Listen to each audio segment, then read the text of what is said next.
Hi there, welcome back again to Geneva Blue.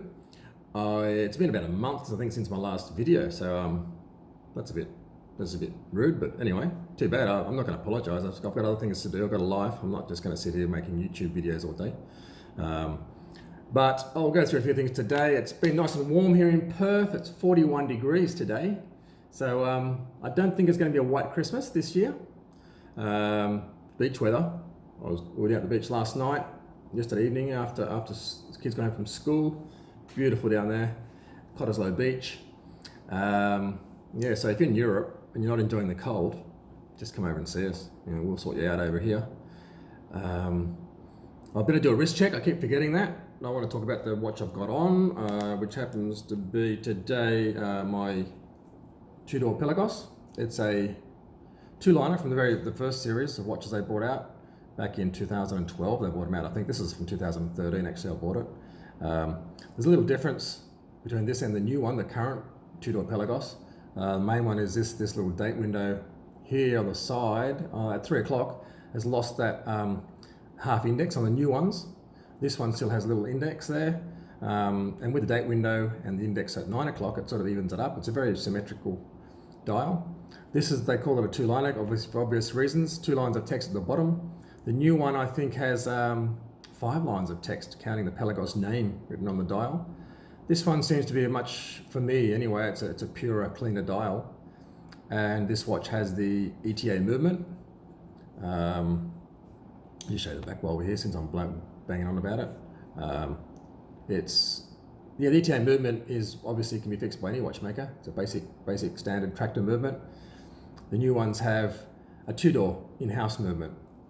And for me, it's not as practical. You have to send it back to Rolex or Omega. A 2-door, not Omega, to get it fixed if you need to. There's an escape valve, gas escape valve, hydrogen escape valve there, which I've never used. I've got that at the moment on one of my black Geneva Blue Hallween straps, and it goes quite well. That's been abused, that strap really, but it's very soft, very comfy.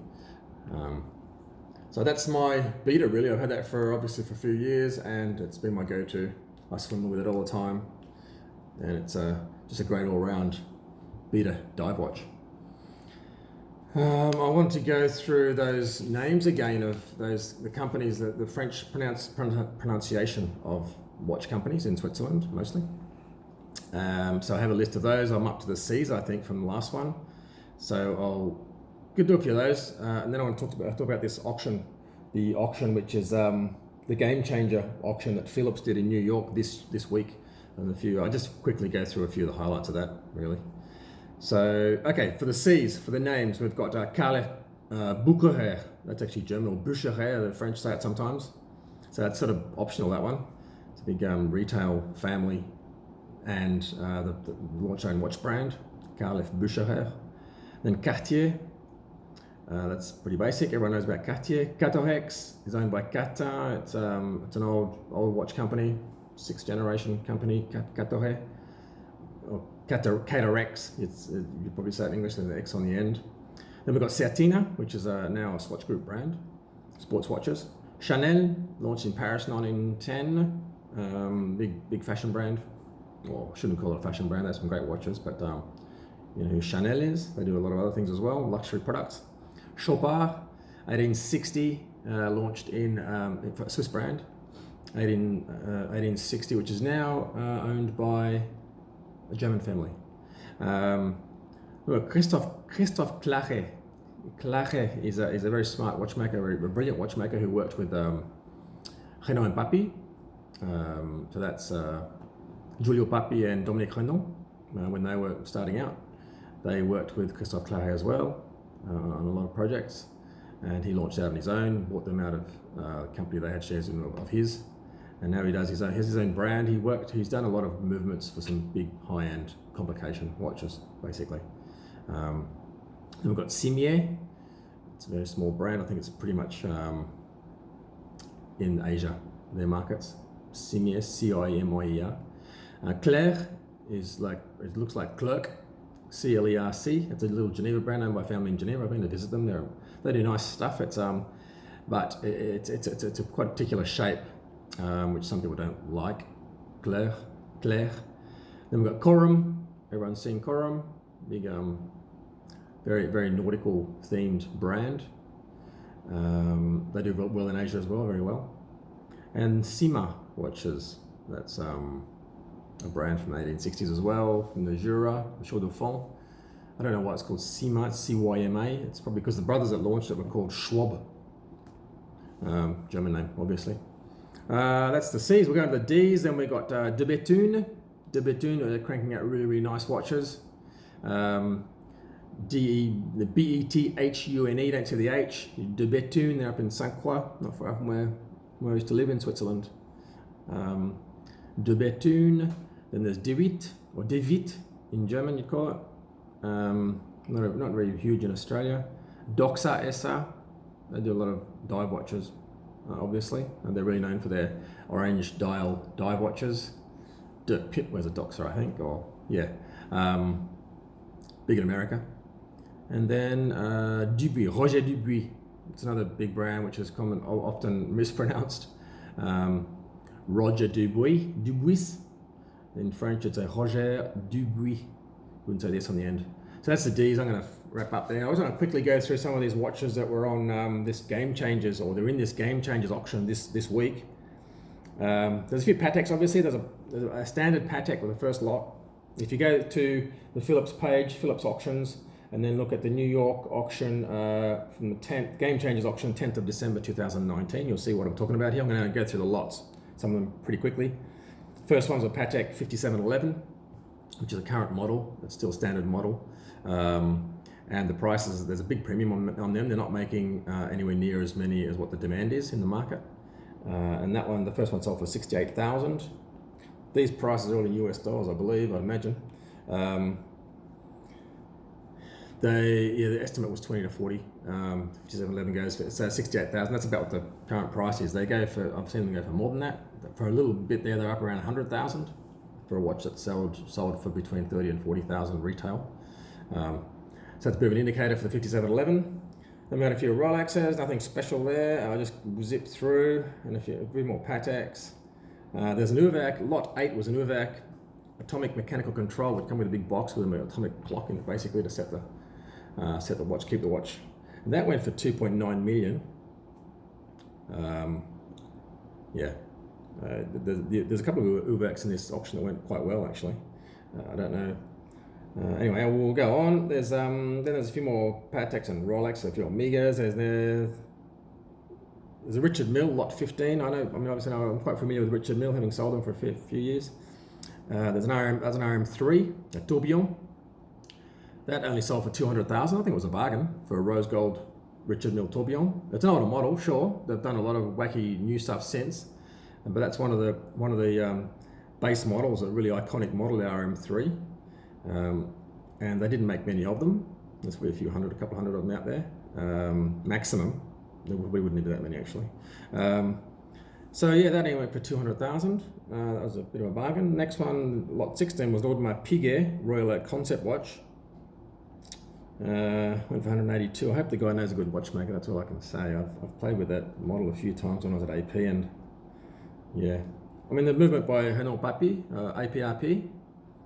I mentioned before, but yeah, a little tiny bit delicate, that one. Patek, Rolex, there's a really nice Patek, lot 19, I just mentioned that because it's one of my favorites, the 5960, and that's P, 5960P, as in platinum. They went for 55,000, which I don't think was a bargain, really. It's one of my favorite movements or watch models from Patek with that particular dial. You can look it up if you want. Then there's a Rolex, a rose gold Daytona, which went for silly money, 884,000, and lot 21 after that was, I think it's actually nicer, a pre-Daytona chrono from Rolex, which went for 175,000. But any of the Rolex Daytonas now, they're sort of bringing crazy money. I'm just going to go straight through now to, there's another Patek 5711, lot 29, but that's a platinum version. So that went for a fair bit. That went for 356,000 above the estimate. And then the lot 30 was that famous watch, which they marketed a lot before this auction, of Marlon Brando. It's a GMT Master Rolex without the bezel. Looks a bit weird, but it still went for 1.9 million. I thought it might go for more than that actually. I did think I thought it would go for over 2 million, but not quite. Maybe it had a bezel, it would have gone for 2 million. I should have found one and chucked it on. Then we go straight down, a few more Rolexes. There's even a two-door Lot 32 two-door Snowflake, one of my favorites. I had one of those. I've had a couple of those, and that's a beautiful watch. Went for 17,000. It's a bargain if it's in good condition and everything else. Lot 36 is a Rolex GMT Master from way back. I'm not sure of the date, but it has a Bakelite bezel, so it's a beautiful bezel. Around from 1958, they're saying it is. Very well preserved, has a nice dial, great patina, great case basically, and that went for 100,000. But it's not a bad price for that watch actually. Then we got a few more Rolexes. Rolex Paladon, which is a famous, well not famous, but a quite rare model with a moon phase, Lot 37, went for 275,000. Got a few more Rolex, the Patek at Lot 40 was a 2499, which is a very rare complication watch. That went for just over 2 million, which is about what people expected, I think. And then we have, what else do we have? Another Rolex GMT Master there, went for 72,000, 1675, it's a famous reference if you get it right in good condition. And that had a gilt underline.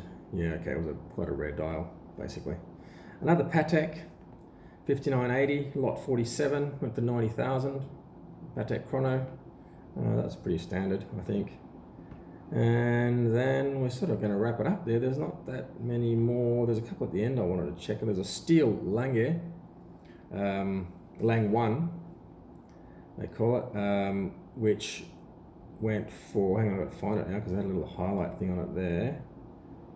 And where did that go for? That went for 343,000 bucks. Nice price. That was a lot. So I jumped ahead a bit there, Lot 62. I'll go back to Lot 60. 3700 from Patek, went for 93,000. That wasn't too bad a deal. Another Rolex yellow gold Daytona with a Paul Newman dial, that went for 758,000. Very nice watch, but still. Lot 64 and 65 and 66, there were some big hitter Patek models. 1518 rose gold, beautiful watch. Very rare, obviously. It went for 2.3 million. There wouldn't be that many of those out in the world. Quite old. Actually, I just checked. 1518. It's from 1947. Beautiful dial, rose gold dial, rose colored dial, and a rose gold case. And then we had a Patek 5711, but the 40th anniversary one. That's in platinum too. It went for 350,000 with a funny blue dial with anniversary written on it. I'm not a big fan of. And then another Patek complication of the moon phase went for 262,000. Then we'll skip through. I want to get down to the last. There's a Vacheron Constantin prototype titanium overseas, which went for 106,000. I think it was a bit over the top, but anyway.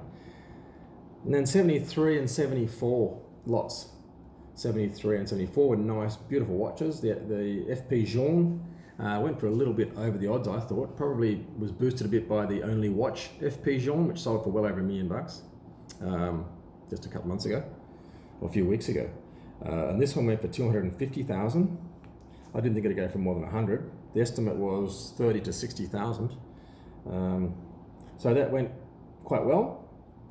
And then the next one though was Lot 74, Philippe Dufour Simplicity. There's very few of these. Mr. Dufour hasn't made many of these watches. I've been to Philippe Dufour's workshop. I can see where he's made it. I know where he made it. I've been there a couple of times. Great guy, he's an iconic watchmaker in the Vallée du Joux, just near Le Sentier. It's not actually Le Sentier, I forget what the little tiny hamlet where he lives is called. But he puts these out. It's one of his more famous models. Well, they're all brilliant watches, what he does. I thought it would go for over 400,000. It only went for 325,000. So I'm kind of I was kind of surprised about that. It's the perfect watchmaker's watch. It's got an awesome movement, which obviously he makes from A to Z, everything himself. That one's from 2008. This one that was sold, it's in platinum, and it's a 37mm dress watch. Very simple. It's called the Simplicity. Absolute stunning watch, and I thought that would go for more actually, but only went for 325. And then there's another Uhrwerk at the end, which was a watch worn by Robert Downey Jr. in the Avengers movie, and I guess that's why it went for silly money. It's a one-off, quite a rare watch in titanium, but it went for 312,000, almost as much as the Phillips Dufour, and it's not the same watch as the Dufour. Anyway, that's pretty much it. I think that wraps it up. Yeah, that'll do for today. Gone long enough. I remember I said the videos were going to stay short. They didn't stay short. One of them was a bit longer than I thought, quite a bit longer. When I start banging on, sometimes they go a bit over time. I might start doing a podcast, so then you don't have to look at my ugly face. You can just listen to me rambling on. But that's for another day. Anyway, check back in later on. Maybe in a week's time there could be another video, or else I might just go on holidays and have Christmas and see you whenever. Ciao.